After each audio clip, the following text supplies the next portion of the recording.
Bonsoir. Aujourd'hui, je vous emmène en Aquitaine et plus précisément à Bordeaux et dans ses alentours.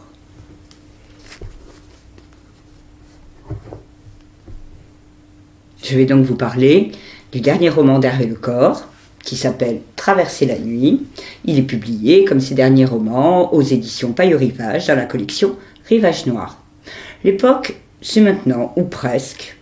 On est au moment où les gilets jaunes vont envahir fièrement et joyeusement les ronds-points, et à travers la pluie qui submerge tous les paysages, qui submerge aussi les personnages, vont émerger trois ombres, trois fantômes, ou presque.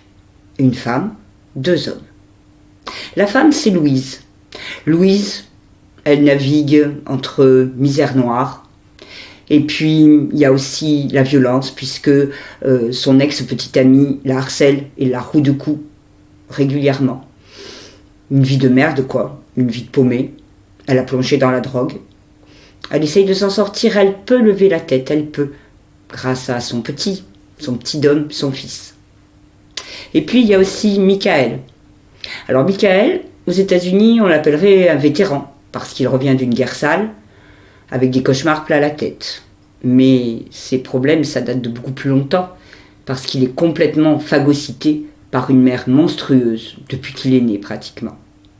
Du coup, ces problèmes, il les fait payer aux femmes, qu'il croise, qu'il rencontre. Enfin, on a Jourdan. Jourdan, c'est le flic. Le flic, il fait le lien entre... Lui aussi, il est obsédé. Il est obsédé, lui, par son travail, jusqu'à la folie. Cette folie, ça se comprend.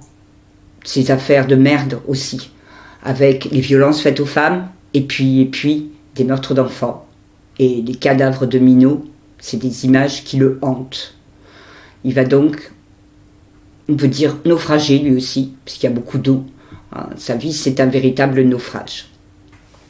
Tout au long du récit, on va patauger avec ces personnages, et avec bien d'autres, dans la boue de leur existence, jusqu'à l'asphyxie, jusqu'à une nuit immense, glacée, et même jusqu'au silence là où les mots, en fait, n'ont plus leur place.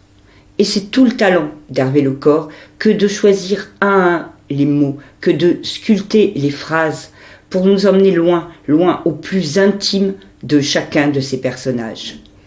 On a l'esquisse d'un geste, une lueur dans un regard, des fuites, des doutes, des chutes, et puis surtout la souffrance qu'on perçoit, qu'on reçoit très bien à travers ces dialogues. En gros, si on parlait de musique, on parlerait d'harmonique quant au style d'Hervé Lecor. Ces harmoniques, Hervé Lecor, il a trouvé la fréquence fondamentale. Et puis il faut aussi parler de la poésie. Il y en a beaucoup dans la prose d'Hervé Lecor.